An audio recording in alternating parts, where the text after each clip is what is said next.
Del texto.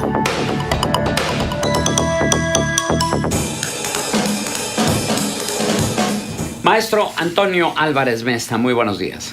Muy buen día, siempre es gratísimo estar con ustedes, mi querido Juan.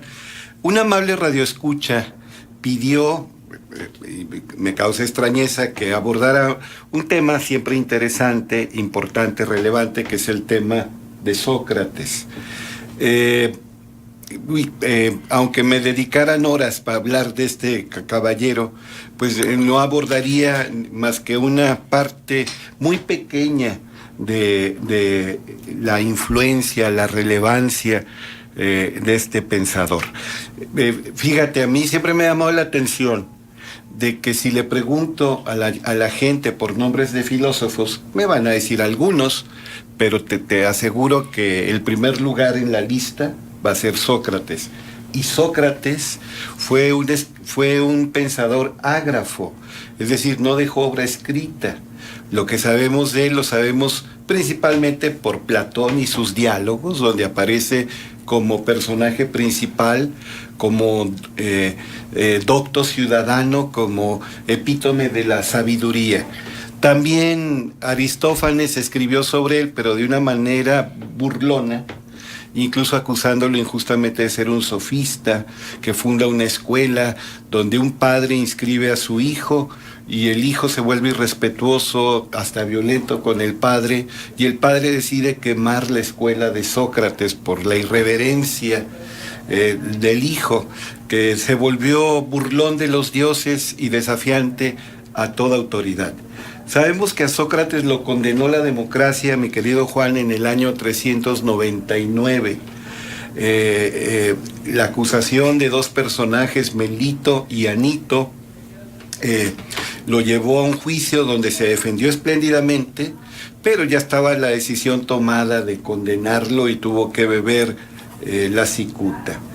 ¿Por qué es importante Sócrates? Bueno, Aristóteles, que es muy frío en sus escritos, hay que reconocerlo, dice que Sócrates tiene dos indiscutibles méritos. Yo creo que tiene más e incluso más importantes. El primer mérito de Sócrates, el argumento inductivo. Ir de lo particular a lo general, llegar a una conclusión válida. El segundo mérito, según Aristóteles, que tuvo Sócrates, es el padre de la definición. Y este término definición es siempre muy importante. Así se acaba con el relativismo, con el subjetivismo, que han dominado la mente de infinidad de personas a lo largo de los tiempos y que ahora tienen mucha fuerza. Es más que una moda. El relativismo y el subjetivismo son siempre muy atractivos. No hay una verdad. Cada quien tiene su verdad, etcétera. Sócrates, por ejemplo, decía, así como puede haber miles de triángulos distintos, pero podemos llegar a una definición de triángulo. ¿Cómo que miles de triángulos distintos? Si piensa, por ejemplo, en un triángulo de cristal o de metal o de madera, grande, pequeño, mediano, transparente, translúcido, opaco. Puede ser isósceles, escaleno o equilátero. Y puedes pensar en cientos de triángulos diferentes en la época moderna con materiales sintéticos que en la época de Sócrates no existían.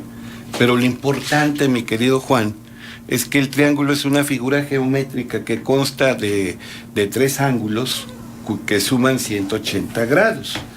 Y ahí no importa el color, no importa el tamaño, no importa el material. Esa es la definición de triángulo. Decía Sócrates que en materia de ética y de ciudadanía podíamos llegar a definiciones universalmente válidas. Por ejemplo, ¿qué es la valentía?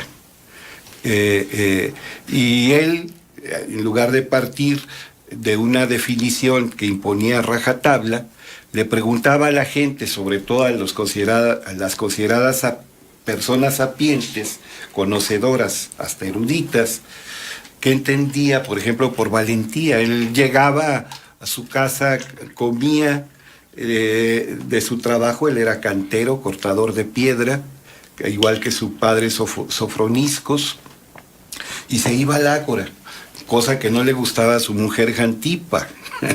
Por supuesto.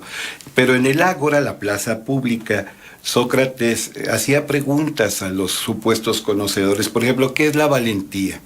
Y veía a un general y le decía, señor general, usted tiene fama de valiente y seguramente conoce qué es la valentía. ¿Me podría definir en qué consiste la valentía? Decir qué es la valentía. El general aquel, sabiondo, orgulloso, vanidoso, orondo, decía, por supuesto, escogiste muy bien, ¿quién mejor que yo para definirte qué es la valentía?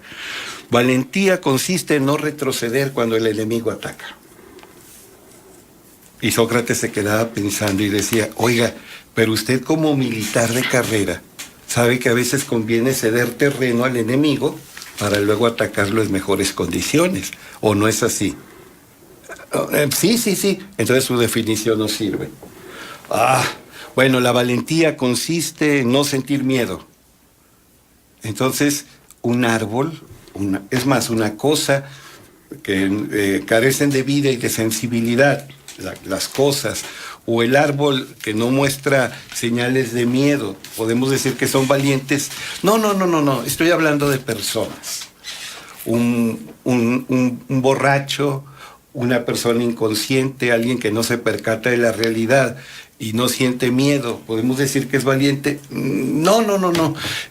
¿Cómo te gusta complicarla? Es que quiero una buena definición de valentía. Y por más que se esforzaba aquel general, que había sido arrogante y presumido, pues no encontraba la definición. Y finalmente decía, me temo que no puedo definirla. Y Sócrates decía, yo tampoco, yo sé menos que usted, pero ¿por qué no pensamos lo que usted me ha dicho? A ver, usted tiene fama de valiente, y yo creo que es una persona valiente. Honestamente, ¿usted se asume como valiente? Sí. ¿Y no ha sentido miedo? Sí, siempre que es la batalla siento miedo. ¿Y miedo de qué? Pues miedo de que me maten, de que me mutilen, miedo de perder la guerra y que mi ciudad sea invadida, que mi familia y otras familias sean cautivas y esclavizadas, miedo por mis compañeros de armas. ¿Y cuándo has sentido ese miedo? En todo momento, antes, durante y después de las batallas. Entonces, ¿se puede sentir miedo y ser valiente? Sí. ¿Cuál es la diferencia con un cobarde? No, el cobarde no cumple con su deber, abandona su puesto tan pronto puede.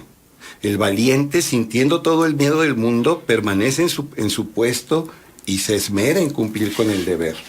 ¿Se da cuenta, general? ¿De qué tú? De que ya tiene los elementos para ir formulando una primera definición de valentía. Y el general contestaba, valiente no es el que no siente miedo, sino el que sintiéndolo se esmera en cumplir con su deber, permanece en su puesto.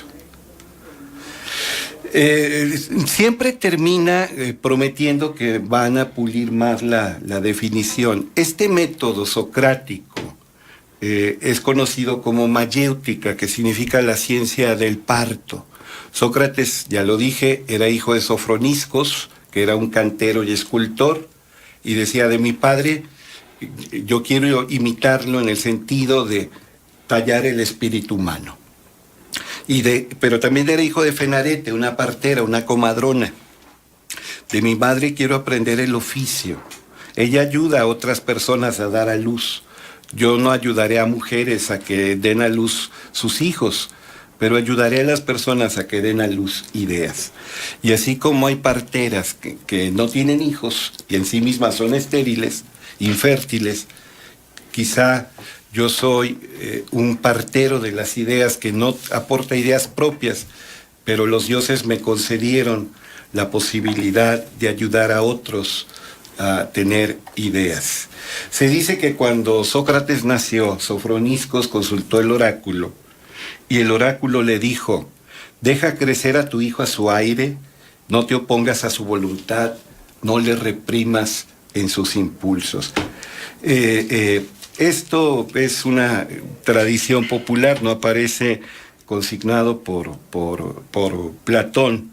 Lo que sí es un hecho es que la acusación de Sócrates fue de impiedad y perversión de menores. pero no en el sentido sexual, no, sino en el sentido de que ponía a pensar a los jóvenes, los hacía críticos, analíticos, lograba que no comulgaran con ruedas de molino, que no creyeran de buenas a primeras patrañas.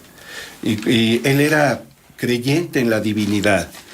Luego lo acusan de que quiere cambiar los dioses olímpicos, los dioses tradicionales de la Grecia clásica, Zeus, Hera, Atenea, Ares, etcétera, por nuevos dioses. Hasta de eso lo acusa Aristófanes en Las nubes, el dios del torbellino.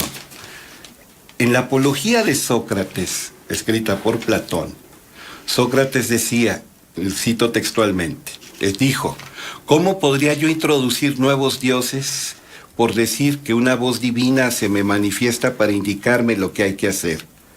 Por otro lado, que la divinidad sabe de antemano lo que va a suceder y que lo que anuncia con señales a quien quiere, tal como yo lo digo, pues lo dicen también muchas personas. Lo dicen todos y lo creen. Pero otras personas le llaman simplemente augurios, voces, coincidencias, a lo que yo llamo genio divino.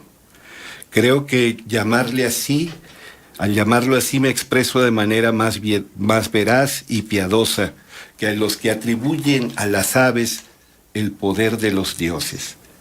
Es que había arúspices, mi querido Juan, veían las entrañas de un animal, y había augures que veían por el vuelo de las aves, que veían el vuelo de las aves o escuchaban su canto, por ejemplo, Tiresias, que aparece en Edipo Rey de Sófocles, y a partir de ahí supuestamente conocían algo del porvenir, así se les revelaba el destino, tenían atisbos o vislumbres del destino.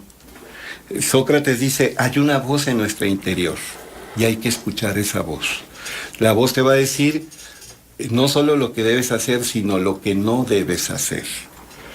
Tú podrías decir, pues, la voz de la conciencia.